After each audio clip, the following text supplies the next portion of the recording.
everyone, and happy Imbolc. It'll be over by the time this video goes up, but I hope everyone had a good one. So I'm Alice, and today I'm going to be doing the 2026 Witchcraft Ins and Outs Tag, created by Sophie the Midwest Magician. I wasn't actually tagged directly, but I still thought it would be fun to participate. So real quick, I just want to say that I really agree with a lot of what Sophie said in her video, so if some of my ins and outs sound similar to hers, that would be why. I'm not trying to copy her or anything, but she just had some really great points. So my first in is spending more time outside in nature and living in alignment with the natural seasons. So I followed the Wheel of the Year for a long time, and I enjoy celebrating the Sabbats when I can, but I really want to start honoring and working more with the natural rhythms of the earth where I actually live. I feel like some of the Sabbats don't really align with the seasons and the weather of my local area all that well. So I'd really like to establish a deeper bond with the earth and live in a way that mirrors nature's local cycles rather than feeling pressure to celebrate all the Sabbats when they don't necessarily align with where I am. For example, where I live in Texas, the weather feels like summer long before the actual date of the summer solstice. And it's often 80 degrees plus or more on the winter solstice.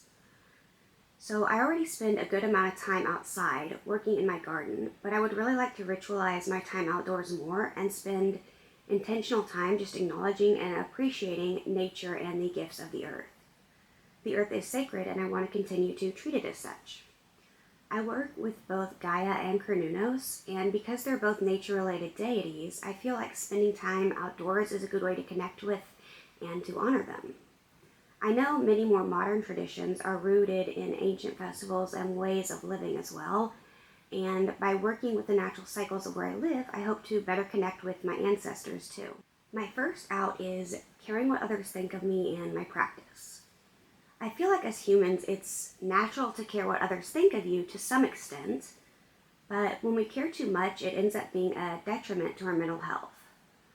For the most part, I don't really care very much what others think of me, because overall, I'm happy with who I am as a person. Everyone always thinks I'm weird, and I've learned to accept and even embrace that. However, there are times when I let things get to me more, especially as someone who shares a lot of things about myself and my life online through social media. There have been times where I've gotten hung up on certain comments people make about me or what I'm doing, but I am finished wasting my time on judgmental people who don't really matter. I'm just going to focus on me and what works in my practice, and if someone doesn't like it, then, that's their problem, not mine. So my next in is studying and learning more about witchy subjects that interest me. I really want to dive into deeper learning and applying what I learned to my practice. I used to read a ton, but one of my chronic illnesses has affected my eyesight, and so over the past few years, I've been listening to mostly just fictional novels through audiobooks because reading physical books for too long tends to strain my eyes and give me a migraine. And I have tried listening to nonfiction witchy books, but I find them a lot harder to follow than just fiction stories. And for me, it's really more helpful for me to be able to read a physical book when I'm trying to learn about something, so that way I can easily flip back and reread sections and go over any exercises more slowly and just anything. It's just easier to absorb when I'm reading it physically. But I really miss reading and want to get back into reading more educational witchy books this year and diving deeper into learning more about subjects I'm interested in. I already have plenty of books to choose from on my shelves over there that I haven't read yet, so that should help get me started. I'm not going to put pressure on myself to try to read a certain amount of books or pages or whatever, but I'm just going to try to do what I can. Okay, so my next out is neglecting my altars. One thing I'm really bad about is neglecting my altars, and I kind of hate to admit that. But I currently have 2 altars that I keep up year-round, which are my main altar and my ancestor altar. My main altar is where I have my spaces set up for Gaia and Cernunnos, and where I do different workings. I like to decorate and change things around for the different Sabbats or seasons, but other than that, I regrettably tend to kind of neglect taking regular care of it. I sometimes let it get a bit dusty or cluttered, and I really need to be more intentional with cleaning, cleansing, and resetting it regularly. Then my ancestor altar is on another area and consists mostly of photos and mementos from past loved ones. This one I sometimes let get a bit dusty too, because it's not one that I ever really change things around on much like I do with my main altar. So for both altars, I'd like to be more consistent with lighting the candles and leaving offerings for my deities and ancestors, and just working on the general upkeep of the altars themselves. So my third in is making more of my own tools and supplies instead of buying mass-produced items. I already make some of my own things like oils, some candles, and enchanted bath and beauty products, as well as growing some of my own herbs, but I'd really like to do more. I'd really like to make my own cleansing spray, and I plan to make some witch bells to hang up for protection too. I want to make what I can to be able to put my own energy into what I create and make things more personalized for my practice. I'm also currently in the process of starting my own business, selling my handmade gemstone jewelry and other witchy products I make, like spell oils, black salt, and tarot wrap mats, stuff like that. So that's something I'm really excited about. I'm currently working on making some different displays to use when selling at craft vendor events. So yeah, I just want to concentrate more on making my own stuff. Then my next out is consumerism and buying things that I don't really need. So growing up, I was raised in a way where shopping and buying unnecessary items was very normalized. So consumeristic habits were kind of instilled into me from a very young age. And now, as a witch and pagan who follows an earth-based path, I'm a big believer in trying to live as sustainably and eco-friendly as possible, which of course includes not being wasteful and buying a bunch of unnecessary items. I have been getting better at this over the years, but it's still something I struggle with some, both in my witchcraft practice and just my regular mundane life. For my witchcraft practice, I have moved over to buying a lot of items secondhand, such as candle holders and different items I use to decorate my altars. However, at the end of the day, it all is still stuff that takes up space in my home for storing it all. This year, I want to work on buying less in general, and when I do buy something, I want to make sure it's something I have a solid plan to use it for, and will really use it. I don't want stuff that's just going to sit around being unused. I'd like to concentrate on supporting small businesses and independent creators more instead of large corporations. So my next in is self-love. Self-love is something I've really struggled with off and on throughout my life. Growing up, I was always seen as the weird kid, and I just wanted so desperately to fit in and have friends. And as I've gotten older, I've learned to embrace my uniqueness more, but there are still things I struggle with a lot. And this is going to be kind of vulnerable for me, to talk about, but one of the main things I struggle with is my body and self-image. So several years ago, I had to take this medication that made me gain 100 pounds in 2 months, and ever since then, I've struggled with severe body dysmorphia.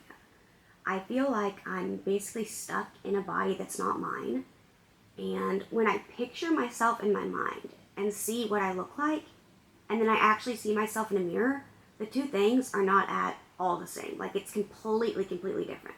Anytime I walk by a mirror and glance at myself, I'm like, oh my gosh, that's what I actually look like. And so it's just been hard.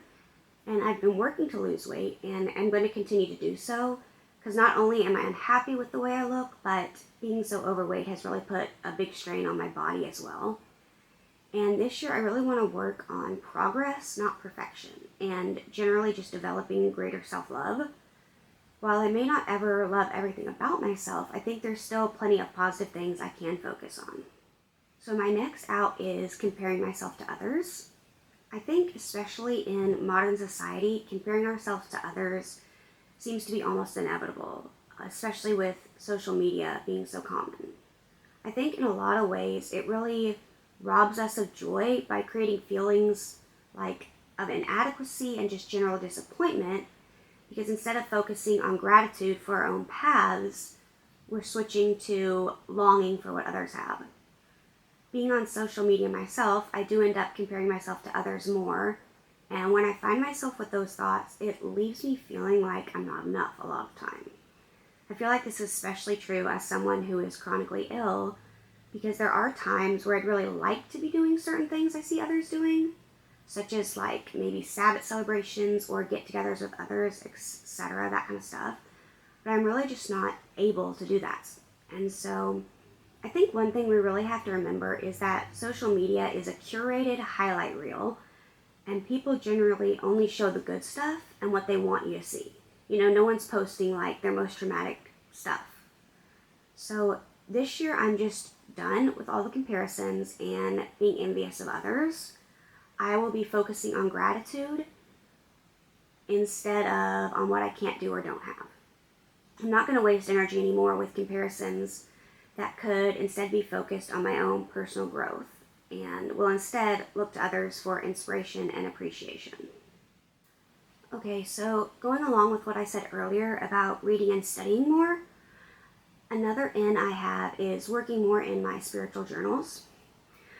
Right now I'm working in one that I guess I'd sort of call like a rough book of shadows. It's just a composition book. It is a pretty one with pink paper, but it's just where I take notes and write things down, and I don't worry about the order or making it look nice or anything. So sometimes when I'm doing research, I neglect to write things down in my book, but I really want to be better about that this year. I really also want to start keeping a book of mirrors, which, if you don't know, a book of mirrors is basically just a journal where you record your spiritual growth, self-reflection, and magical experiences, as well as, like any thoughts and feelings you have with your spiritual journey.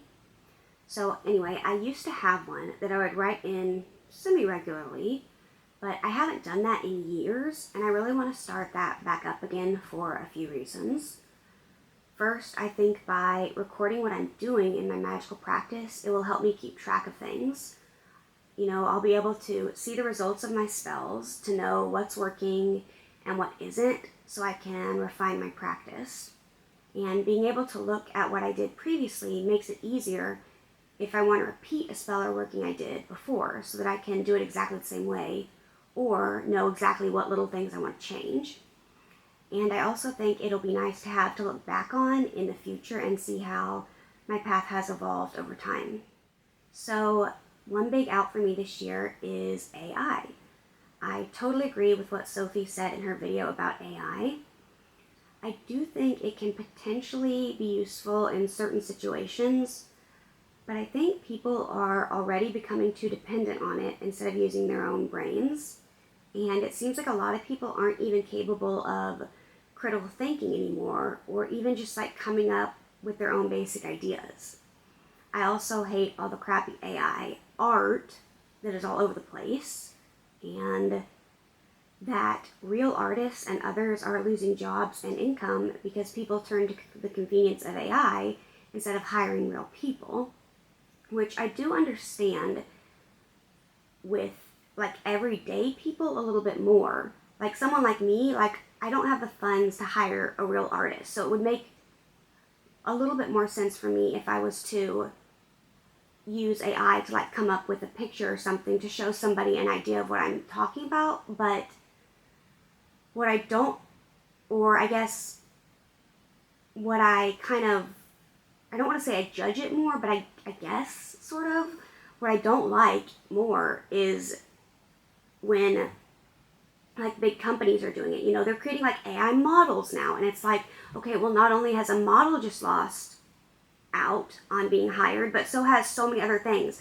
Photographers, set designers, photo editors, like all this stuff, because it's just boom, type it in the computer, you get what you want.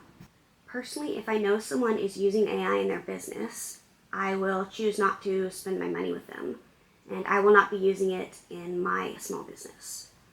There's also a lot of misinformation that comes from AI that people just blindly spread around without caring to fact check.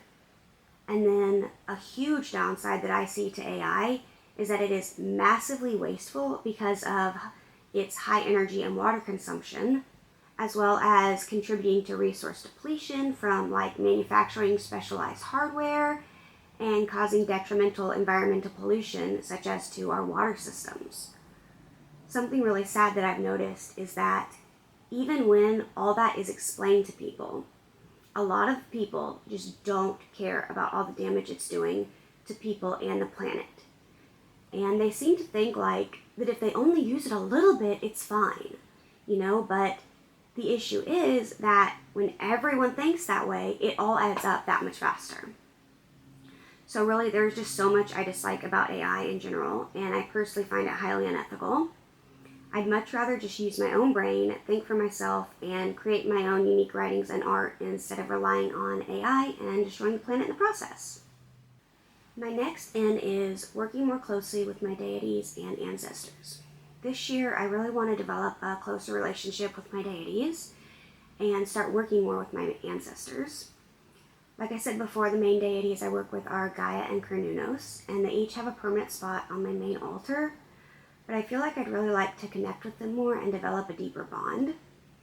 I used to communicate and work with them a lot more, but over I'd say about the last year, I've been neglecting my relationship with both of them some, and I feel like my connection with them just isn't as strong as it used to be.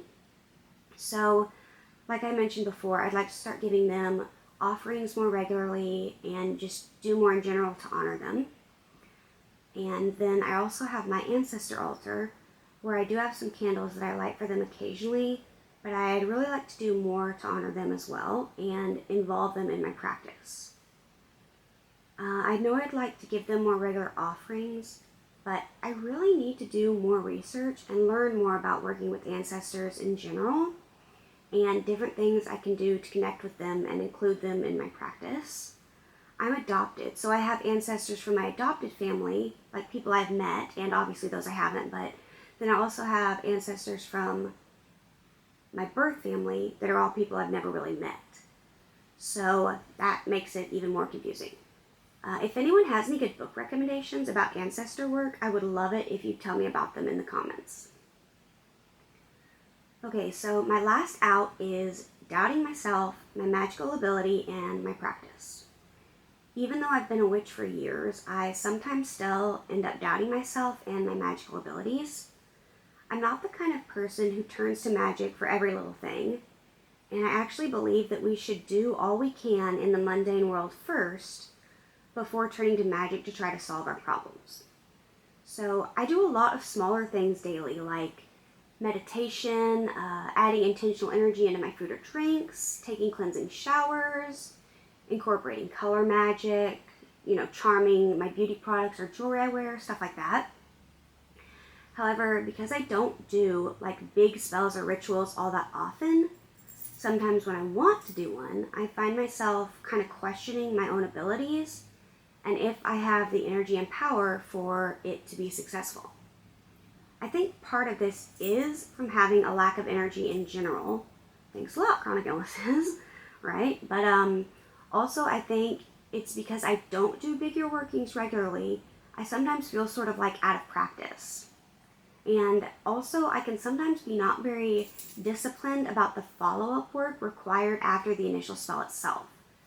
Like, for example, if I'm doing a spell that requires steps to be preformed on consecutive days, I sometimes just feel bad or simply don't have the energy or whatever, so I don't follow through. Like, I'll do something on the first day, maybe the second, but then I just stop and don't finish. And then if a spell is more ongoing, where you have to keep occasionally adding energy over time, like a jar spell, for example, then I sometimes just kind of end up forgetting after a couple days.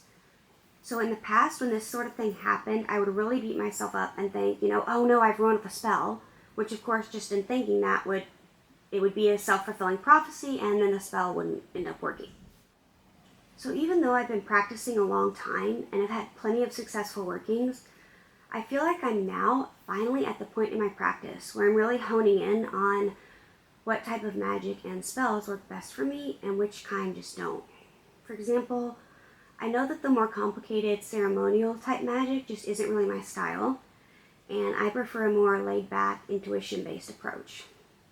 I finally figured out ways to practice that fit my lifestyle best, and so this year I'm really going to concentrate on doing what I know works for me and work on my confidence instead of doubting myself. So my last in is working more with the moon phases. When I was very first starting out, I was Wiccan, and I would celebrate the full moon espits, but I haven't really done that in many years, and I've never been very good at keeping track of what phase the moon is in general, but this year I'd really like to try to track it better. I have a paper planner I'm using, so I'm going to try to start writing stuff down in there, more than just the full and new moons. And I'd like to be able to work more with the moon's energy and incorporate it into my workings by doing spells at the most appropriate moon phase for my specific intention. Usually when I'm doing a spell or ritual, I'll simply do it when it's most convenient to me and not worry about what phase the moon is in, which, that's perfectly fine, and they work that way and everything, but I would like to experiment with performing my workings during the best corresponding moon phases and see how it affects the outcome, and so that's something I will be keeping track of in my Book of Mirrors. Okay, so I know I started with an in, and so I should be ending with an out, but I couldn't think of another one, so I'm just going to have more ins than outs. So I am tagging Ivy Wind, Cara at Pagan Crafting, and anyone else who wants to join in. Let me know if you make a video for this tag, and I'll be sure to check it out. Thanks so much if you've made it all the way through, and I will see you next time. Many blessings. Bye.